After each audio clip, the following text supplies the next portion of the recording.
Bonjour et bienvenue dans cette nouvelle émission de Grand Écran, l'émission cinéma de RCN. Et oui, enfin, c'est la rentrée. On est de retour avec vous et on est très heureux de commencer, on va dire, cette petite rentrée. Petite, je pense qu'elle va être très petite parce qu'il y a pas mal de taf. Car là, on va parler directement des films qui sont sortis cet été. Car oui, il faut pas oublier, le coronavirus est toujours là, mais les salles de cinéma sont de retour. Et donc depuis juillet, il y a eu pas mal de films. On a eu enfin, on va dire, le film qui doit, entre gros guillemets, sauver le cinéma. Mulan. On en parlera un petit peu plus tard. Lequel, monsieur Sébastien ? Mulan. Exactement. Donc oui, Mulan. Voilà. Sauf de Disney. Faudra se sauver, bien évidemment, des salles quand on voit les films qui sont sortis. Enfin, bref. Avec moi, donc, j'ai une bonne paire de chroniqueurs. Comment tu vas, Clément ? Ça va et toi, Roland ? Comment Ça vas-tu ? va très bien, ça va très bien.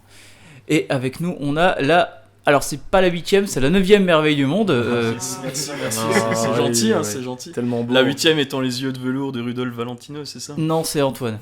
Ah non, Si, n'importe si. quoi. Un peu de Non. concurrence pour Antoine. Si t'écoutais les émissions, tu saurais. Hein. Ouais, mais j'écoute pas les émissions. Enfin non, en fait, Les pour enregistre cette à nouvelle peine. saison, on va lui donner un nouveau surnom, donc ce sera la beauté des îles, la petite beauté des îles de Saint-Pierre-et-Miquelon. Ouais, des îles. Des îles de Saint-Pierre-et-Miquelon. Des îles, ouais. Voilà. La Il y porte a des également, îles. donc, comme vous l'avez entendu juste un petit peu avant, également Sébastien. Comment tu vas, Sébastien ? Mais ça va et toi, Roland? Ça va très très bien, je Ouais, suis c'est très cool. content de reprendre. Et également, la cerise sur le gâteau, Charlotte. Bah, merci pour la cerise. Je dirais rien de plus. Oh, c'est une belle cerise, c'est tout. Voilà. Rien à dire de plus. Oh. Alors, On est sur Fun Alors- Radio. Exactement. Alors, Jérôme, ce n'est pas sale. Ton corps change. Comment ? on récolte une fleur qui pousse. Ouais, merci. T'es refoule. Donc pour cette émission, bien évidemment, on va parler des films sortis en salle et on commence tout de suite par Charlotte. Tu veux donc nous présenter Felicita de Bruno Merle, sorti donc le 15 juillet. Oui, alors, donc, entre autres gros films, même s'il n'y avait pas de gros films cet été et que les salles ont rouvert lentement, on va dire, et peut-être pas mal de ressorties et tout ça, il y avait quand même des petits films et notamment cette belle surprise qui s'appelle Felicita, de Bruno Merle, avec Pio Marmaille, entre autres. Donc, l'enjeu, c'était de raconter une famille qui se place un peu en dehors du chemin traditionnel maison, CDI, voiture, et raconter cette famille atypique de façon aussi un peu non habituelle au fur et à mesure. En fait, elle se dévoile à nous au fur et à mesure. Voilà, au tout début, ils squattent une maison. On pense que c'est la leur, mais voilà, en fait, ils sont en train de squatter une maison. Et ce dévoilement de par touche est plutôt agréable quand on est spectateur. Voilà, on est surpris tout le long du film, en fait. On s'attend à des choses, mais en fait, ça nous surprend. Notamment, il est assez intelligent et assez intelligemment écrit également parce qu'il s'amuse à surligner le récit dans le sens où c'est des personnages, donc 3 personnages, un couple et une petite fille, sur la route, on va dire, en gros, qui va enfin, elle est femme de ménage, on le comprend au fur et à mesure, mais voilà, donc c'est cette famille-là, et ils s'amusent tous les 3 à s'inventer des histoires. Donc c'est un peu pour s'amuser, pour se faire croire à des choses, voilà. Et on commence par ça, le film, la scène d'ouverture, c'est un bobard de Pio Marmaille à sa petite fille, et bon voilà, qui le casse direct, mais voilà, ça ouvre le film et c'est très drôle. Il y a aussi des jeux de montage avec le « et si on aurait pu avoir telle vie », la petite fille qui se retrouve face à une autre petite fille qu'elle aurait pu être, enfin voilà. Après, je vous dévoile pas tout, mais je vous encourage à voir ce film qui est assez beau, qui parle sans en parler, enfin, l'air de rien, quoi. Assez, on va dire, qui en parle assez intelligemment de la non-norme, de ce qui pourrait être un autre schéma, de comment grandir quand on va pas à l'école tous les jours comme une petite fille normale, même si j'aime pas ce mot-là. Voilà, des jolies scènes pour illustrer cette idée-là de déséquilibre, apprendre à nager, ce genre de choses, et c'est pas forcément les enfants qui apprennent à nager dans le film. Donc, vous le verrez, voilà. Moi, ça m'a beaucoup émue.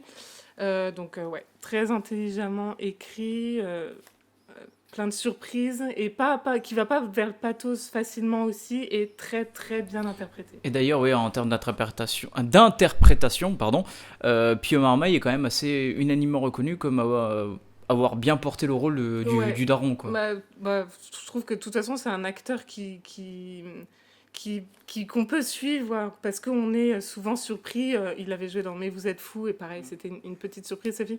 Il est très bien. Pio Marmaille, effectivement, la petite, qui est la fille du réalisateur, est parfaite, et l'actrice Camille Rutherford, si je le dis bien, est géniale aussi, vraiment. Ils sont tous parfaits, et puis il faut le jouer, ce jeu dans le jeu, en fait, je veux te faire croire à ça dans une scène. Enfin, pour un acteur, une actrice, c'est quand même fou. Donc voilà. Donc, je vous conseille Donc ce voilà, film. petit film français qui mérite le petit coup d'œil.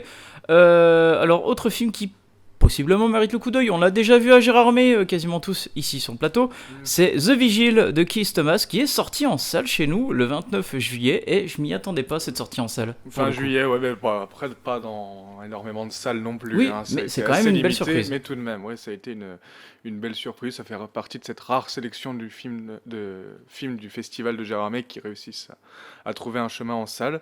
Enfin, bref, du coup, The Vigil, Keith Thomas, donc c'est un film d'horreur qui a la particularité de se passer dans la communauté juive. Qui suit l'histoire d'un jeune personnage donc, qui fait partie de cette communauté, mais qui essaye, on l'apprend dès le début du film, un peu à s'en détacher, à sortir de ça. Et on lui propose pour une nuit, en contrepartie d'argent, en tout cas pour une dernière fois, d'être un chômeur. Donc qu'est-ce que c'est un chômeur? C'est de veiller sur un mort la nuit avant qu'il se fasse enterrer tout simplement, de veiller sur lui, sachant qu'il n'a pas de proches pour veiller sur lui. Et naturellement, comme c'est un film d'horreur, tout va pas se passer comme prévu et des manifestations fantastiques vont apparaître. Voilà, donc je vais essayer vraiment de me faire en fonction du souvenir que j'ai quand je l'ai vu en festival, parce que je l'ai pas vu depuis et ça date du mois de janvier.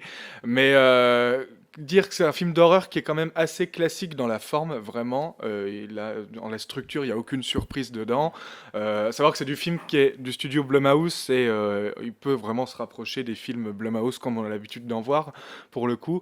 Après, la force qu'il a, c'est de justement se concentrer juste sur ce petit lieu-là d'appartement, d'être le plus près de ce personnage-là qui est en conflit avec sa communauté et en même temps il est obligé de là. Voilà, il y a un conflit intérieur. Parce que dans On est l'histoire, vraiment il veut partir en fait. Il veut partir de ne cette veut- communauté, oui. Oui. Et là, il en demande de première fois. Donc il a un peu cette distance-là lui-même Voilà, qui est, avec tout juif ça. orthodoxe, donc très porté sur la religion. Tout à fait. Et donc voilà, les apparitions horrifiques, fantastiques sont pas. Enfin, moi-même, je m'en souviens pas tellement tant que ça en fait, finalement. Parce qu'elles sont peu Mais c'est nombreuses. plutôt le propos à la fin et la fin en fait du film sur cette libération, cette acceptation de la mort, du deuil, cette acceptation donc du deuil pour le mort, mais aussi de lui. Bah ça y est, je peux me libérer de cette communauté, je peux enfin devenir moi-même, qui est assez touchante, voilà.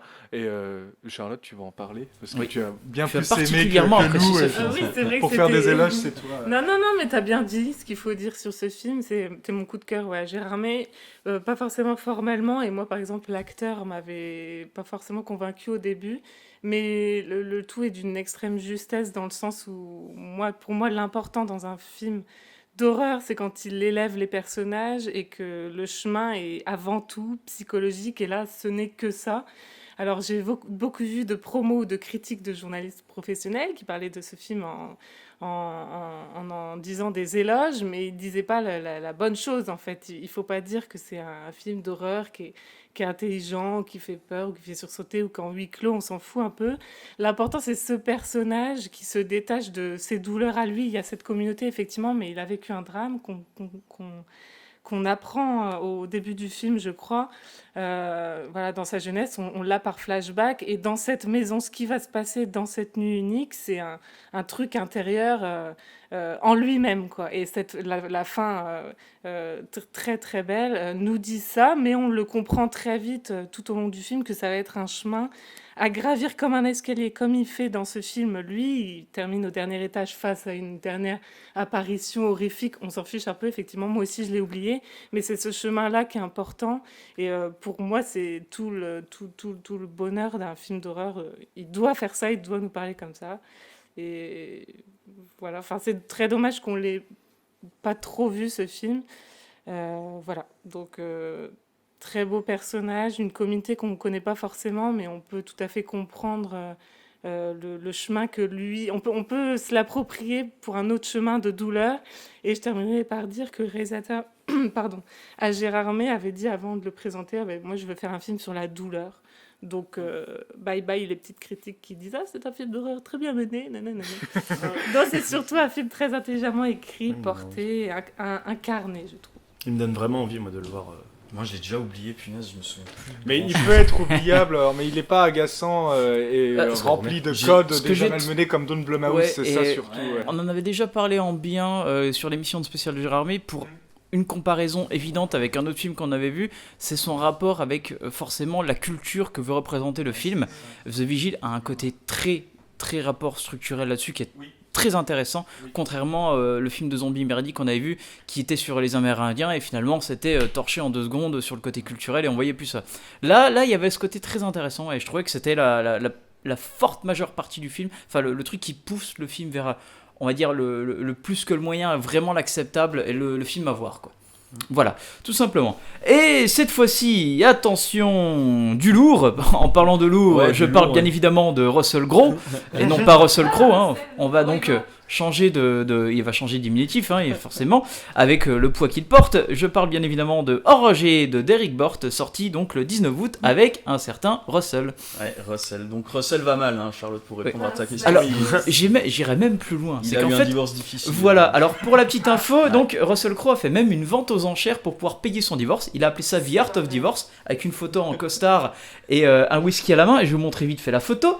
Voilà la petite photo telle qu'elle est. C'est vraiment pour faire sa vente aux enchères. Il a vendu des millions d'affaires qu'il avait, de tableaux, de costumes, de décors qu'il avait au fil des ans. Et c'est pas le romantisme de Maximus qui veut venger sa famille quand même. Et voilà, tout ce qu'il a... Il n'y a pas de Heavenly Voices, des gens qui touchent le blé et tout ça, quoi.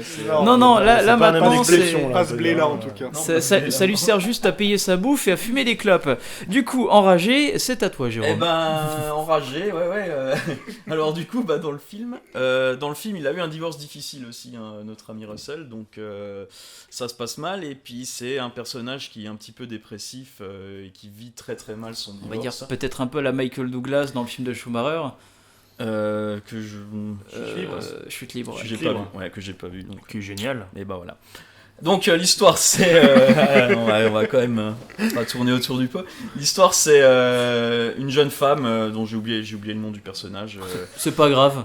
C'est pas très important. Qui elle aussi est en plein divorce et en plein changement de vie. Elle doit revendre sa maison et tout ça. Et elle est en retard pour conduire son gamin à l'école. Elle est en speed. Il y a des embouteillages partout. Elle est coiffeuse à domicile et sa meilleure cliente lui dit que si elle n'est pas là à 9h, elle sera virée. Il y a un énorme embouteillage, donc voilà, c'est la galère, c'est une journée de merde. Et elle finit par croiser Russell Crowe qui est à un feu rouge dans son pick-up et qui démarre pas. Alors elle s'énerve un peu. Elle klaxonne à Russell, elle lui dit bouge ton gros cul, grosso modo quoi. Ça plaît pas à Russell, il la regarde un peu méchamment, elle s'excuse pas et du coup il se met en tête de lui faire passer une vraie mauvaise journée. Vraiment la pire mauvaise journée parce qu'il considère que c'est juste des petits problèmes superficiels qu'elle a et que lui a des vrais problèmes, hein, donc voilà. C'est vrai que ça rappelle Chute libre là pour le coup. C'est le film Non, ça c'est vraiment le postulat de départ et ensuite ça va être une espèce de course-poursuite, c'est vraiment un thriller quoi, c'est vraiment un petit thriller qui s'embrouille pas forcément. Passer une mauvaise journée, c'est-à-dire tuer ses proches. Hein, Ouais, c'est ça, en fait ça dérape très très vite dans la vraie mauvaise journée hein, quand même. Il y a un petit côté un peu pervers et tout ça via le téléphone où en fait il lui vole son téléphone et puis il cherche au hasard dans les contacts, il va dire je vais tuer telle personne ou telle personne, sauf si tu me dis toi quelle personne je dois tuer, et du coup elle prend une personne qu'elle aime pas trop, mais Russell on lui fait pas et du coup il sait qu'elle ment et du coup il va checker les photos et tout ça. Voilà, il y a un petit côté un peu pervers narcissique via les technologies actuelles, téléphone et compagnie, et du coup voilà le film il est rigolo parce que non mais c'est ça l'intérêt du film, c'est que c'est tellement absurde c'est tellement absurde d'en arriver là, la critique elle est grossière, tu vois, genre on est tous un peu énervés sur la route etc, mais de là de là à aller Je savais pas que cramer, t'avais le de là à aller cramer le frère de la nana en question, tu vois. Bien joué, Clément. Il y a un pas que Russell Crowe a décidé de franchir, quoi. T'as des vidéos de Road Rage, hein, sinon sur YouTube. Ouais, c'est ça. franchement- Non mais voilà, donc le film il s'embrouille pas trop avec des postulats vraiment de critique sociale ou de scénario ou de dialogue, etc. Il va vraiment à l'essentiel, c'est-à-dire des scènes de tension. Il va rajouter de la tension sur encore de la tension, etc. Il est un peu, je trouve, il ressemble un peu à un Blumhouse justement, mais pas forcément dans le bon sens. Je trouve qu'il est un peu... voilà, il essaye de faire passer des vessies pour des lanternes, à être plus intelligent qu'il n'y paraît et mieux mis en scène qu'il y paraît, alors qu'en fait c'est quand même un film où dans les 5 premières minutes on va te faire des inserts sur les éléments qui vont servir au récit, et franchement ça m'insupporte, quoi.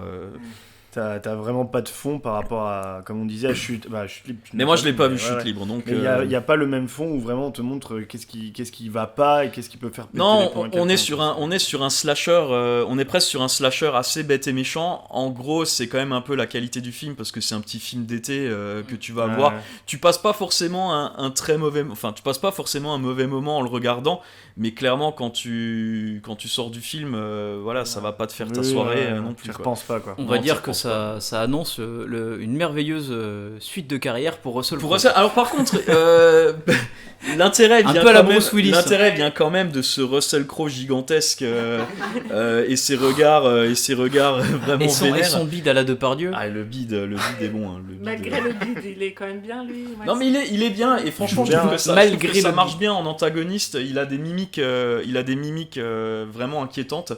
Il me fait un peu penser à Seb quand on dit du mal de Céline Sciamma, tu vois, au niveau du regard, quoi. On sent que ça va mal se passer.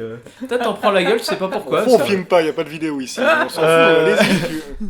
Non, voilà, c'est un petit film. Moi, je l'ai pas forcément trop apprécié. En fait, j'ai vraiment eu du mal avec ce côté prendre le spectateur un peu pour un con en lui mettant vraiment des gros inserts relativement longs sur une plaque d'immatriculation, sur un ci ou ça, et voilà. Et là, tu te dis, bon, c'est dommage parce que le film aurait pu être mené de manière un peu plus fine. Ouais, mais tu vois, que c'est ça. là où on ressent que le film est une vraie production pour public américain. Parce que Ouais, voilà, c'est ça. il faut que ça soit le public popcorn qui réfléchit pas. Il fait, Ouais, c'est regarde, ça. non, mais regarde, on te réinsiste là-dessus, comme ça, t'as bien compris. Et tu sais, on n'évite pas le fameux générique de début avec des stock shots de circulation, de gros embouteillages, et puis tu sais, des inserts d'extraits de journaux avec des faits divers, genre qu'ils soient vrais ou pas, mais tu sais, ça te martèle un peu le truc, ça te fait dire que va y avoir une réflexion par rapport à ça. En fait, pas du tout, mais bon, voilà. Passons Vite, à vite, autre vite, chose, vite. surtout que j'ai encore la tête de Russell Crowe sur l'écran de mon ordi. Cette fois-ci, c'est à mon tour de présenter un film, donc The King of Staten Island, le film de Judd Apatow, sorti le 22 juillet. Et pour le coup, on retrouve vraiment ce qu'on en appelle la patte Judd Apatow. Alors l'histoire c'est quoi ? C'est celle de Scott, 24 ans, c'est donc campé par Pete Davidson, qui est d'ailleurs le co-scénariste du film. Il vit avec sa mère à Staten Island. Alors ayant, son père notamment, et il a vécu la douloureuse mort de son père pompier à 7 ans.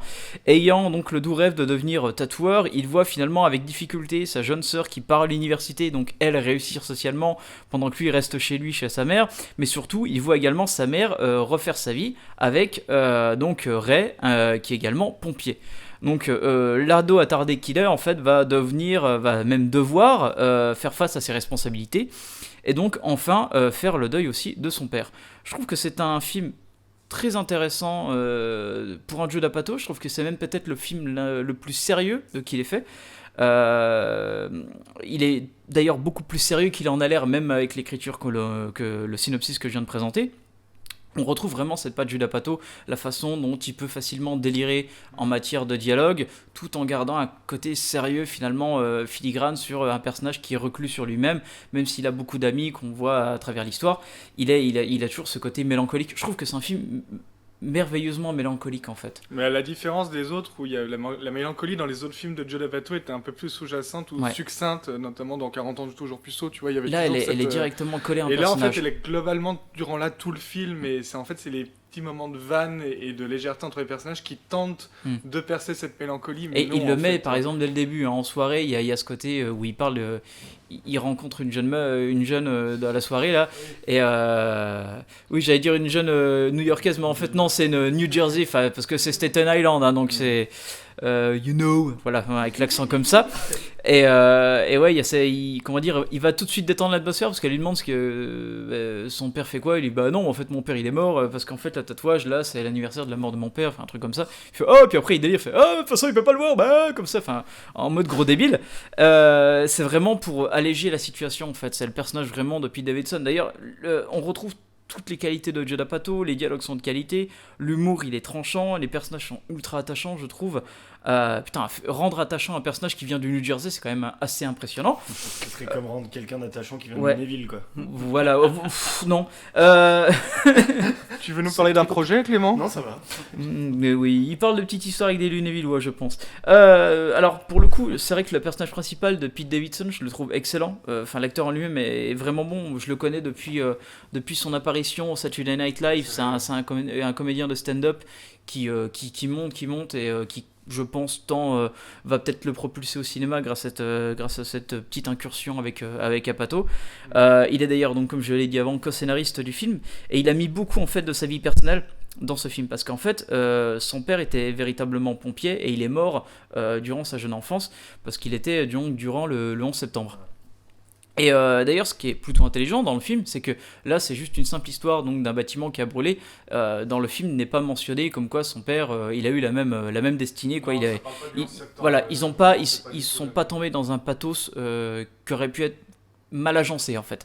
C'est super intelligent. En fait, C'est très intelligent. Spectre, Très intelligent. En fait, en fait, Davidson et Apatow, on l'ont expliqué notamment par le biais de plusieurs making-of, l'ont dit en fait, on s'est dit tiens, et si on imaginait en fait la vie de Pete Davidson s'il n'était pas devenu comédien, s'il ne faisait pas du stand-up, qu'est-ce qu'il serait devenu ? Il serait devenu sûrement tatoueur parce qu'il a des tatouages un peu débiles, il fait un peu le con avec. Enfin, il y a ce côté-là en fait dans l'histoire. Et finalement, ce film, c'est une véritable catharsis en fait, dont on prend plaisir finalement à se réjouir du personnage de Pete Davidson, à le voir évoluer, à trouver sa paix intérieure, telle que l'on voit, je trouve, à travers la longueur du film, quoi.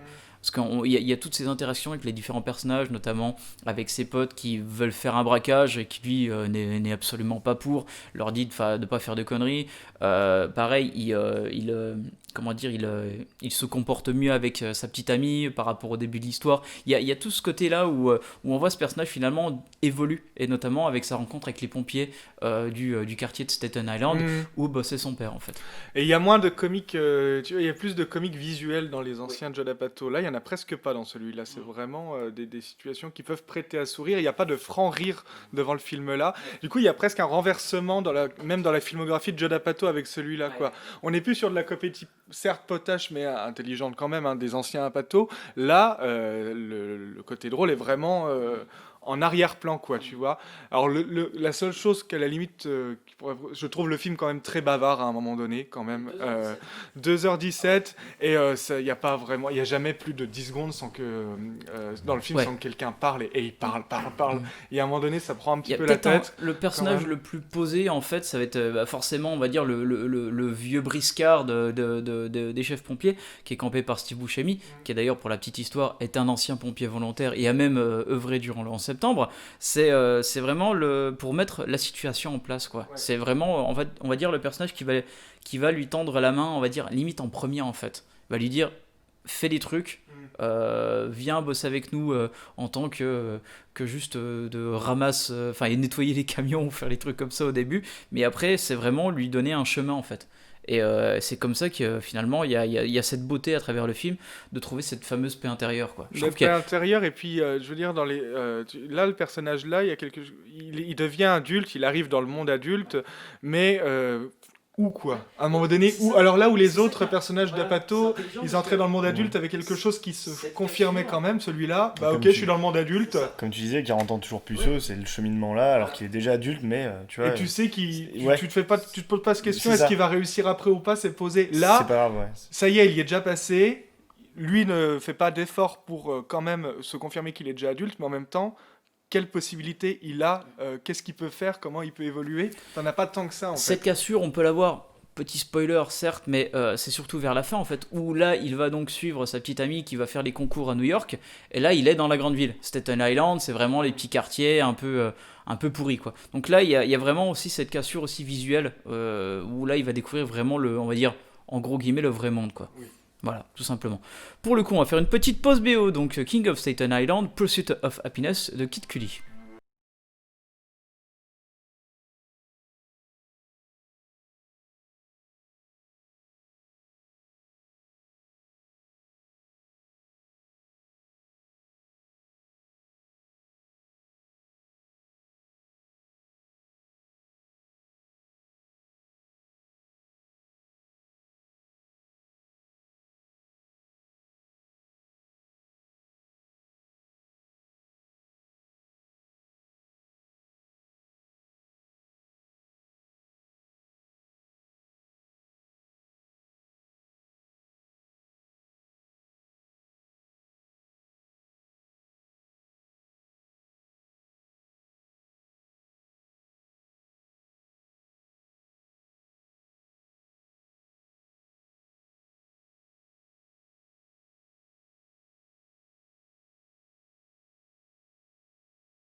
C'est un extrait issu du film King of Staten Island, le film de Judd Apatow.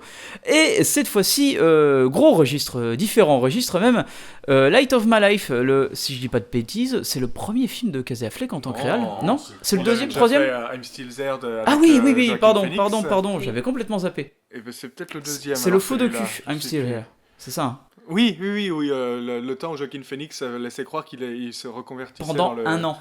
dans le Mais hip-hop. peut-être qu'on peut dire que c'est son premier film de vraie fiction, je ne sais pas, mais bon. Oui. Mais alors, est-ce que c'est un vrai premier film, Alors, Charlotte?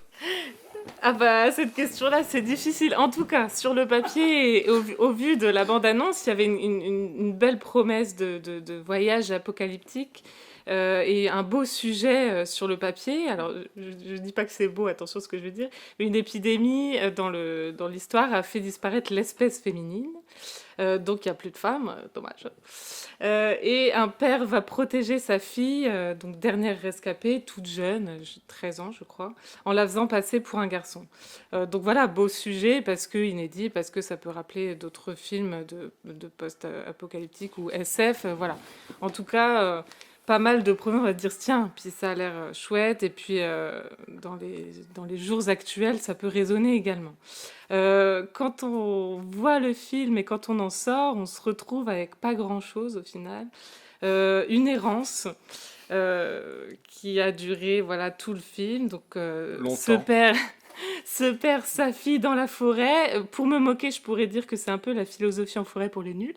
Parce que quand Kazé dit à sa fille, non, quand elle lui demande, mais papa, c'est quoi la différence entre la morale et l'éthique, et que Monsieur Kazé sort une réponse toute trouvée. Enfin bref, voilà, c'est un peu trop dans les poncifs, un peu trop dans les résumés, je trouve, souvent. Les interactions que ce duo a avec les autres personnages n'aboutissent pas à grand-chose. Et au final, on a beaucoup de vacuité, beaucoup de lenteur, donc extrême lenteur, en séquence d'ouverture de 13 minutes, je crois. Un dialogue sous la tente, ça peut être bien, hein, je dis pas que la lenteur c'est mal, ou le bavardage c'est mal, mais la séquence d'ouverture sous la tente, un long dialogue, je sais plus de quoi il parle, si, de l'Arche de Noé. Il raconte l'histoire avec les castors. Mais c'est philosophique. Pendant 13 en fait, minutes. putain, Alors, mais- non, il parle de... Incroyable. Effectivement, cette parabole de l'Arche de Noé peut être reprise à la fin, mais en fait, elle aboutit pas à grand-chose, et c'est un peu le problème du film, qu'il aboutisse à pas grand-chose. Alors, les dialogues, donc, lourdeur quand même, c'est très, très bavard. Et bavard, c'est bien, mais il faut dire quelque chose, Kazé. Donc là, en fait, je me demande si, voilà, même ces dialogues où de la direction du film, je me demande si c'est de la maladresse ou de l'incertitude de sa part, notamment sur le propos du film ou ce qu'il pourrait aborder en fait l'espèce humaine. Quand on parle d'apocalyptique, on parle de l'homme. Walking Dead, voilà, la BD par exemple, ne fait que ça dans la BD. Enfin, c'est toujours l'homme en premier lieu. Donc des questions enfin, des questions sur l'espèce humaine. La femme, là, le sujet était propice à en parler, hein, on est d'accord. Et là, je veux pas caricaturer, mais il y a une explication de la puberté et des règles par Casey Affleck à sa fille. Pas Casey, qui est pas super génial, quoi, et un peu raccourci, quoi. Enfin bon, donc voilà, la femme, l'éducation, la famille, toutes ces choses, on aurait pu les aborder. Je me suis demandé ce qu'il avait à dire en fait sur tous ces sujets-là, lui en tant que réalisateur, et j'ai pas trouvé. Il y avait quelques parallèles religieux, mais hasardeux, et c'est pas super original dans ce genre de genre. Bref, voilà, en gros, ce film, il a pas de route. Il ne suit pas, il a quelque chose avant, bien sûr, ce monde, voilà, cette épidémie, mais il ne suit aucune route et il n'a pas de chemin futur. Et là où un très beau film sorti en 2018, je vous en avais déjà parlé, Leave No Trace de Deborah Granick, mais c'est pas que moi qui fais le parallèle, parce que c'était, en voyant la bande-annonce, on s'est dit, ah bah tiens, un autre duo, un père, sa fille en forêt. Oui, avec Ben Foster. Ben Foster, voilà. Excellent acteur. Mais excellent acteur, le duo était génial. C'était pas de la SF, mais on avait, on va dire, les mêmes thèmes. Et pour le coup, Leave No Trace, c'était des personnages avec une extrême consistance, un passé, un présent très fort dans le lien qu'ils avaient entre les deux, et un avenir, surtout, ils allaient quelque part, et ils parlaient du monde qui les entourait et d'eux-mêmes. Et là le film de Casey Affleck, le duo est là, on voit voilà la mère par quelques scènes de flashback et tout ça, mais je trouve qu'il n'y a rien de consistant, il y a pas de passé, enfin il y a pas d'avenir, ouais, il ne dresse rien, il est assez statique en fait, assez immobile comme ces dialogues qui sont là, on a l'impression pour recouvrir des pages de dialogue. Et il n'y a même pas de mystère ou d'hypothèse qui pourrait être lancé dans ce genre de film. On n'est pas obligé de tout expliquer à la fin. Là, ça se commence, enfin, tout le film, on sait que ça va se couper un peu comme un cheveu sur la soupe. Mais il n'y a même pas d'hypothèse ou de mystère de lancer. Donc voilà, je trouve qu'il manque de plein de choses. Je ne sais pas pourquoi il a voulu faire ce genre de film, du coup, mais voilà, ça manque... de concret. De consistance, contrairement à quelque chose dont Jérôme va parler, qui s'appelle The Last of Us Partie 2. Alors attends, non, je te coupe juste. En non, tu me théorie, coupes pas. si on parle de un homme et une fille, c'est plutôt le 1, tu vois. Vas-y, vas-y. Non, je vais pas parler de The Non, Last on of parle Us, pas. Jouez plutôt à The Last of Us, quoi, c'est tout. Ah oui, il faut jouer à The Last of Us, vu que c'est la plus grande œuvre post-apocalyptique de notre ère, quoi, voilà. Hein.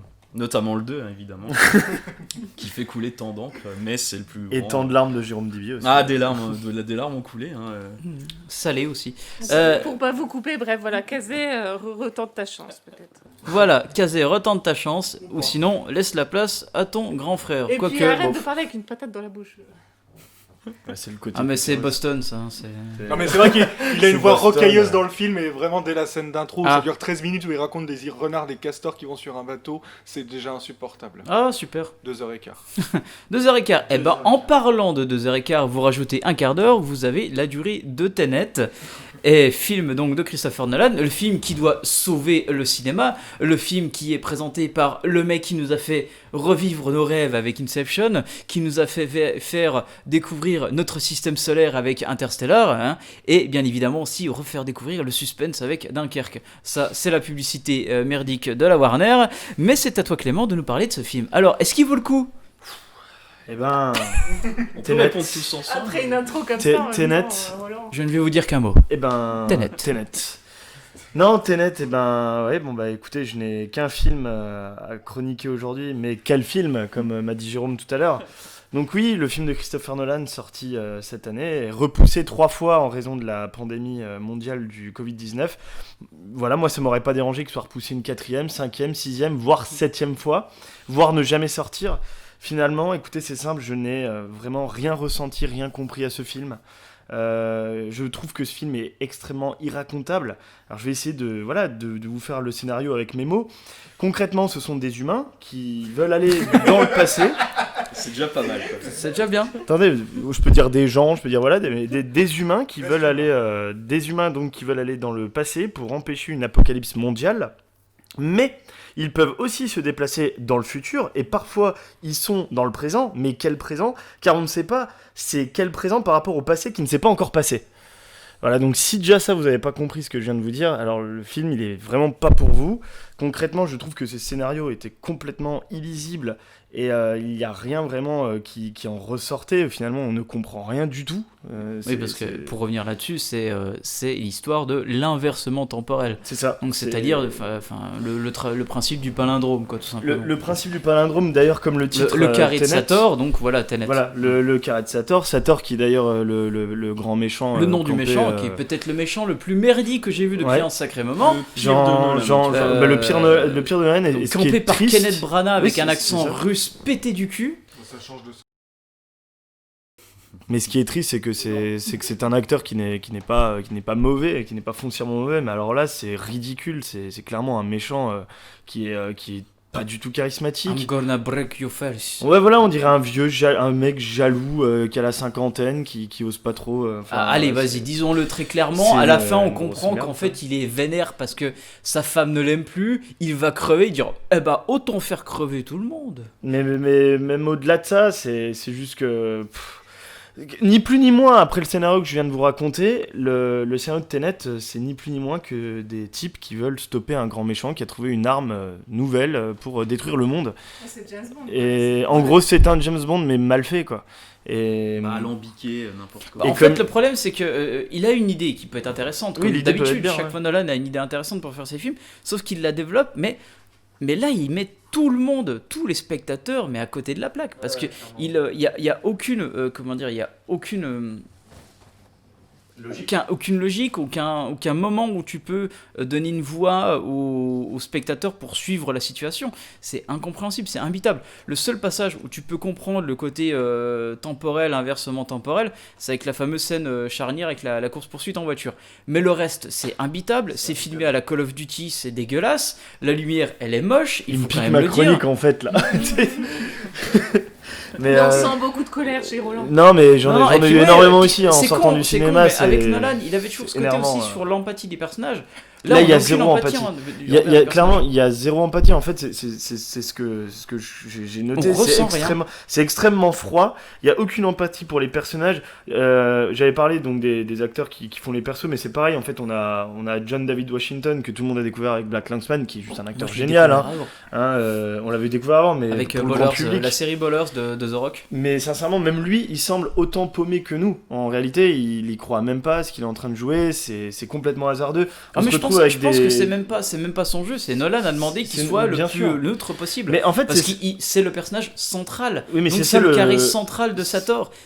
Il est au milieu, il va vers l'avant, il va vers l'arrière, il revient au milieu. Tu vois, C'est beau ce que la tu dis, moi je suis. Non, mais c'est clairement Non, ça mais le problème, c'est que c'est c'est la Nolan. connerie ultime. hein, C'est Nolan qui fait parler clairement ses personnages pour son propre compte. C'est Nolan qui te parle. Donc déjà, il n'y a pas son frère qui met toujours une petite touche un peu humaine, des fois peut-être même un peu trop dans ses films. Ouais, dans Là- Dunkerque, il était pas là non plus, ça fait de la merde. Hein, Dans donc, Dunkerque, c'était quand même, c'était encore différent. Mais là, c'est extrêmement froid. On sent que c'est Nolan qui te parle lui-même, qui te raconte son histoire et qui te dit clairement une morale, mais pété du cul complète quoi.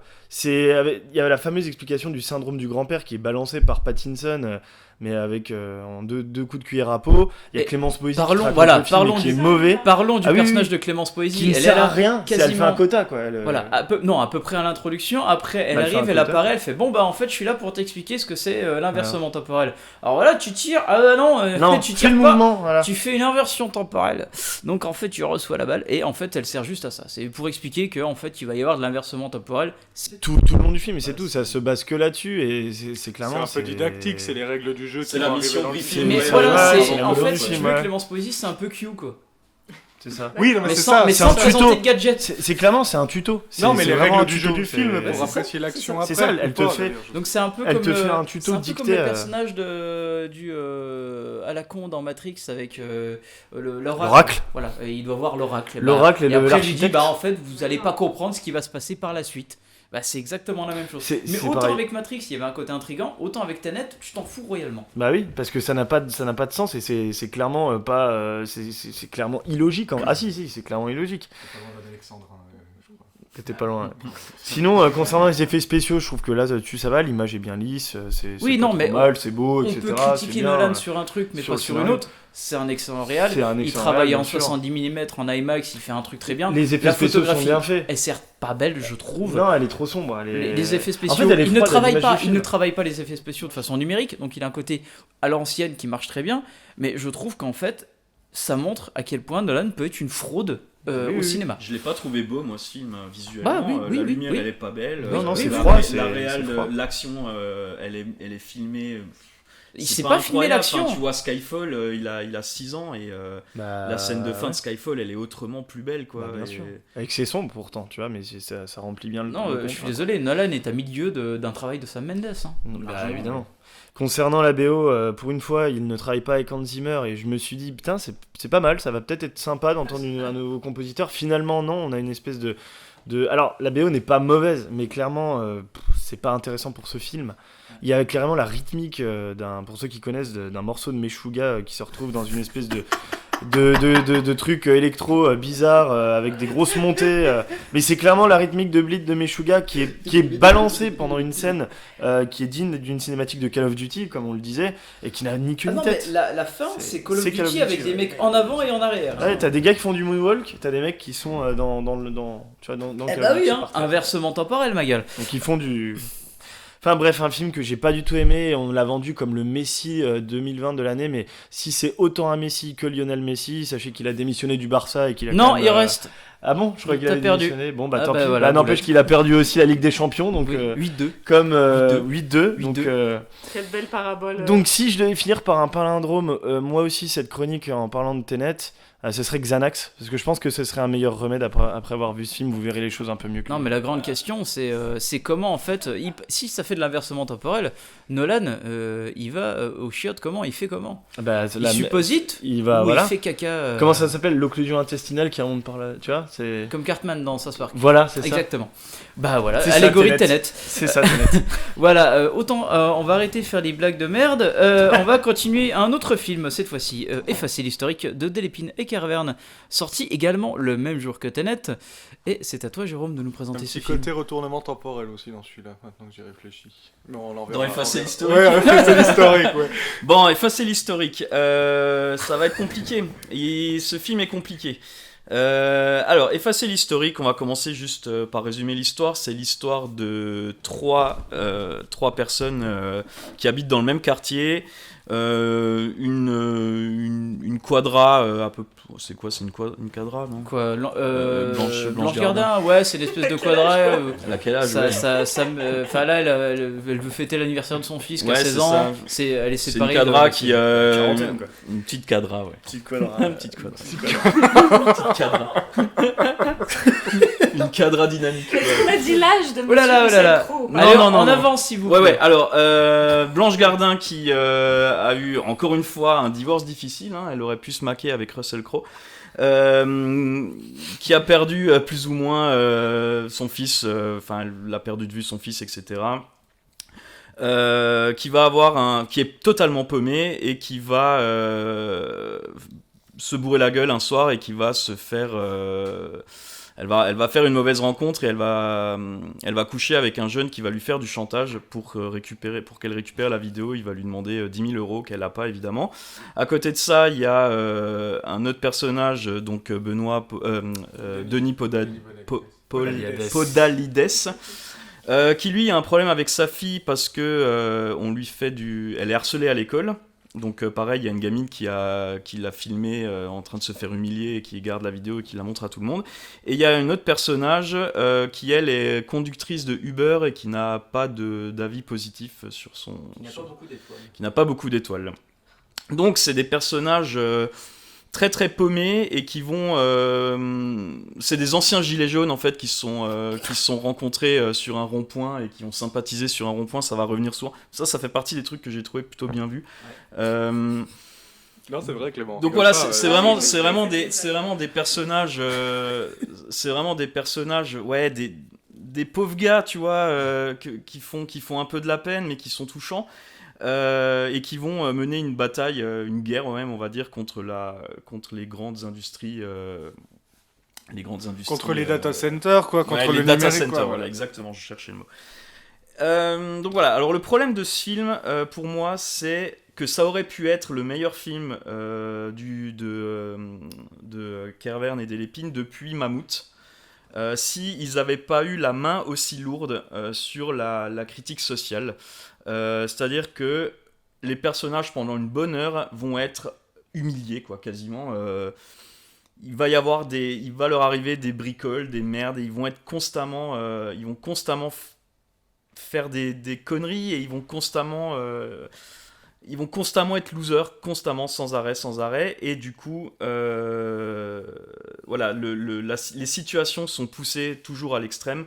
Il y a un côté parfois un petit peu mauvais Groland, je trouve, dans certaines critiques, dans certains gags, dans certaines vannes. Alors que des fois, il y a justement au contraire une vraie délicatesse dans l'analyse des situations et des personnages. Donc, en fait, c'est vraiment, il y a à boire et à manger. Des fois, tu as l'impression que ça va être des remarques presque réac, on en parlait tout à l'heure. Et des fois, ça va être très juste.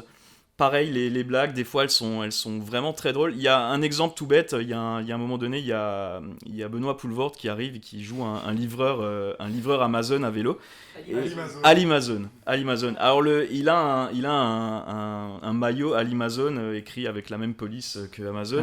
Voilà. Avec deux gros sacs façon avec Deliveroo. deux gros sacs, ouais. Et le Alimazon, bon, ça m'a mis un peu mal à l'aise, quoi. J'ai trouvé la vanne vraiment pas drôle du tout. Bah, AliExpress, Amazon. À côté de ça, au niveau du jeu, il va vraiment, en fait, Blanche Gardin va renverser du café sur son formulaire de livraison, et du coup il va fondre en larmes en disant ils vont comprendre que j'ai bu un café, et il y a un surjeu là-dessus qui est du coup très drôle, parce que là c'est le moment où la critique elle atteint son point de justesse, chose qui arrive une fois sur deux dans le film, et une fois sur deux c'est complètement à côté de la plaque, je trouve.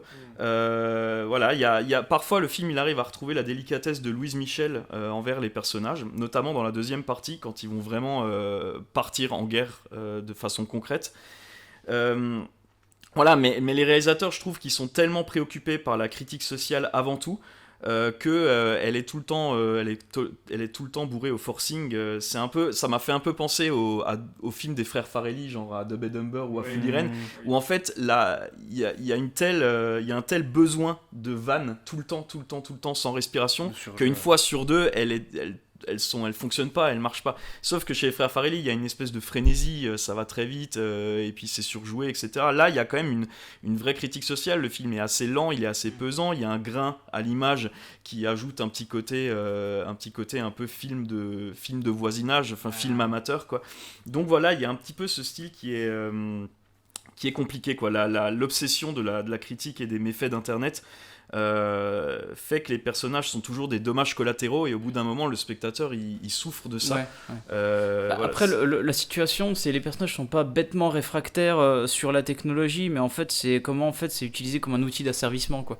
Mais après il y a un côté un peu maladroit comment c'est utilisé sur certains trucs. Le problème du film, c'est que toutes les idées, en fait, profondément, qu'elles soient abordées, j'ai aucun problème avec ça. Par contre, comme dit Jérôme, c'est que soit elles sont poussées à un tel niveau d'absurdité qu'effectivement elles deviennent justes et très drôles, soit tu sens que c'est forcé, par exemple, je sais pas, Vlaïs qui montre toutes ces cartes de crédit qu'il a. Ouais. Bon, bah, exactement. t'y crois pas, en fait, t'y crois pas. Et là, ça fait très ça. Christian Clavier, tu vois. Non, du tout. pas faire Christian Clavier. Non, mais c'est qu'ils prennent ça au premier degré. Oui, c'est très bien, mais du coup, ça ne va pas plus loin. Ils Oui. montrent ça, c'est tout. Alors que vraiment, et là où le film est vraiment très bon, c'est là où je trouve les trois personnages principaux sont un peu des personnages un peu fonction pour que justement les deux réals disent un peu leur opinion sur les nouvelles technologies. Par contre, tous les petits personnages qui arrivent durant tout le film, eux, il y a une idée derrière, il y a un truc, ça fonctionne. C'est finalement un des trucs qui fonctionne le mieux, parce que du coup, nos trois héros vont agir de manière plus cohérente avec ces personnages-là que quand ils déblatèrent une vanne juste pour eux, quoi. Enfin, où du coup il y a trop, enfin c'est abyssal, ça devient abyssal au bout d'un moment, tellement ils sont cruels envers leur personnage au début. Voilà. Après, le film, je le sauve in extremis sur sa deuxième partie. C'est étonnant parce que je trouve qu'ils ont tendance à foirer leur deuxième partie et leur conclusion, les deux réals, quoi. Et ils sont souvent à bout de souffle à partir du milieu du film, et là je trouve qu'il y a de nouveau une énergie qui se recrée. Le film il atteint une rythmique qui est meilleure, je trouve. Il y a moins ce besoin de vannes, il y a moins ce besoin de critique sociale, et en fait il va tendre un peu vers la fable, et je trouve qu'il va retomber sur ses pattes, parce que la fin est absurde, mais elle est absurde douce, quoi. Il y a quelque chose elle est douce amère, et il y a quelque chose d'assez délicat dans la manière dont c'est fait, et dont tout ça est conclu, quoi. Donc voilà. Après, une petite aparté sur la musique de Daniel Johnston. On rappelle, Daniel Johnston est le plus grand artiste du 21e siècle. Ouais, mais tu vas écouter un morceau tout à l'heure. Alors malheureusement non, parce que là on est déjà pas mal en retard, donc on va devoir passer le morceau de Daniel Johnston. Si tu veux conclure vite fait sur Daniel Johnston. Pour conclure. Oui, allez, vas-y, on fera ça comme ça. La musique de Daniel Johnston est absolument sublime, et il y a un documentaire sur Daniel Johnston qui s'appelle The Devil and Daniel Johnston, qui est le plus grand documentaire de l'histoire. Et voilà, et en fait la musique de Daniel Johnston est tellement belle qu'au bout d'un moment tu l'écoutes et tu regardes plus trop, tu fais plus trop attention. J'avais un peu ça aussi en vue. Alors pour le coup, donc on va enchaîner tout de suite avec un autre film. Cette fois-ci, c'est Yakari, le film d'animation de Xavier Giacometti, sorti le 12 août. Ouais, je vais aller très rapidement Vas-y. pour qu'on puisse parler Il ne des reste deux plus que autres. 4 minutes. Voilà, c'est un film pour enfants, tout simplement. C'est l'adaptation de Yakari en film.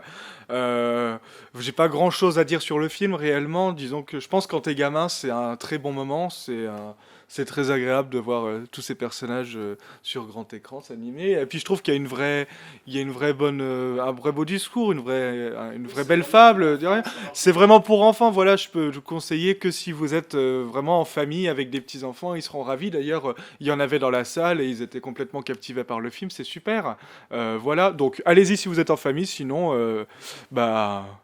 je sais pas, faites autre chose, débrouillez-vous, soyez heureux. En parlant de faire autre chose, alors Jérôme, je sais que tu as un pavé énorme sur le prochain, parce que c'est le dernier Werner Herzog, Family Romance LLC, donc sorti le 19 août.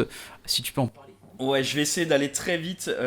C'est dommage parce que c'est un film qui est quand même très intéressant, en fait, notamment par rapport à la posture de Herzog, qui a toujours tendance à mixer fiction et documentaire. En fait, l'histoire rapidement, c'est un homme qui retrouve sa fille de 12 ans qu'il n'a pas revue depuis des années. On va suivre un petit peu les retrouvailles, l'évolution du rapport entre les deux personnages. On va apprendre en parallèle que cet homme-là est un employé d'une société qui s'appelle Family Romance, qui permet de louer un proche pour soi ou pour quelqu'un d'autre. Et le film va se focaliser sur le lien entre cet homme et la fille, mais on va voir à côté quelques autres petits contrats de Family Romance. Voilà, c'est un film qui est réalisé avec un dispositif de documentaire, c'est-à-dire que Herzog a réalisé, il est aussi cadreur, enfin, il est à l'image, et il y a aux images de drone et au sound design un certain Simon Herzog. Alors j'ai pas réussi à trouver, j'ai pas réussi à savoir si c'était son frère ou quelqu'un de sa famille, quoi. Donc voilà, il y a un dispositif documentaire. Ce qui est intéressant, c'est que c'est quasiment fait comme un docu. Il y a des zooms, il y a des voilà, ça bouge un petit peu, c'est vraiment filmé comme un documentaire, mais en fait il y a des thématiques de films d'anticipation. Tu vois, louer quelqu'un, faire passer des moments agréables, on imagine rapidement les limites de ce concept, on imagine un peu tout ce qui est comment ça s'appelle cette série là, Black Mirror, quoi. Ouais. Voilà, donc il y a ça, on imagine un peu les problématiques de ces films d'anticipation, mais tout ça c'est raconté comme un film balade, un petit peu comme les Ailes du désir par exemple, où en fait les personnages vont juste être totalement bienveillants. Il va pas y avoir de vraie dramaturgie, ça va pas être romancé avec des moments avec des problématiques à résoudre, avec un contrebalancement, tout ça va être très doux, les problématiques vont être amenées dans les dialogues de manière très naturelle. Voilà, sur le papier c'est un peu un mélange entre Truman Show et La vie est belle de Capra par exemple, quoi. C'est très très étrange comme film. Après je vais devoir aller vite, mais du coup le problème c'est que j'ai pas forcément passé un très bon moment. Pour le spectateur, c'est un film qui est bien parce qu'il va te faire baratiner, quoi. Il va te faire réfléchir sur ce qu'est la fiction, ce qu'est le documentaire, évoquer les concepts, etc., quoi. Mais cinématographiquement parlant, c'est pas passionnant, quoi. J'ai t'as plus l'impression d'être devant un essai cinématographique que vraiment quelque chose. C'est quelque chose d'un peu inerte, quoi. Il va pas y avoir. Mais bon, il y a quand même une mise en abîme entre le cinéma et ses moyens qui est intéressante par rapport au dispositif et par rapport au personnage et à sa fonction dans le film, qui lui va t'amener des thématiques de fiction, quoi. Donc voilà, c'est un film intéressant, hyper intéressant. Ouais, c'est un concept hyper hybride en fait. Ouais, c'est très très très hybride, mais voilà, il est très court heureusement, mais j'ai quand même un petit peu regardé ma montre par moment, quoi. Voilà. Eh ben, en parlant de montre, ça parle de Nolan, mais également d'un autre film très chiant à voir et qui malheureusement est une catastrophe absolue, mais on s'y attendait quand même. Je l'ai vu notamment avec notre cher Antoine. Je parle bien évidemment des Nouveaux Mutants, c'est le dernier film dont on va chroniquer très rapidement, sorti le 26 août, également en même temps que Tenet, réalisé par Josh Boone. Alors l'histoire c'est quoi ? Détenus dans une division secrète contre leur volonté, 5 jeunes mutants doivent apprivoiser leurs dons et assumer donc les erreurs graves de leur passé. Traqués par une puissance surnaturelle, leurs peurs les plus terrifiantes vont devenir réalité. Tourné en 2017, devait initialement sortir entre Black Panther et Avengers Infinity War. Le film subit reshoot, mauvais traitement, charcutage, maintes fois repoussé par la Fox, pour au final voir la Fox se faire racheter par Disney. Et bien évidemment, le grand Satan aux grandes oreilles a le dernier mot sur ce film et décide de rappeler le réalisateur pour faire sa propre version. Vraiment ? Parce qu'il faut quand même le dire, tout est mauvais, des montagnes de défauts, la photo, les acteurs, tout est à chier. C'est un film encombrant dont Disney ne savait pas quoi faire et s'est dit autant le sortir en cinéma que sur leur propre plateforme, car cela poserait plus problème. Pour le coup, donc ça c'était perso, je l'aurais vraiment cramé ce film, histoire qu'il ne sorte jamais, parce que c'est vraiment hyper encombrant. Pour le coup, franchement, on va terminer donc par ce film mauvais, mais on va foutre un morceau de Daniel Johnston pour apaiser la situation, c'est beaucoup mieux. Faut finir sur une note positive. Exactement, et on revient donc la semaine prochaine pour une spéciale Pattinson. Ouais, très beau collage. Salut tout le monde. Salut. Tears that drip like blood, hearts that beat, thud, thud.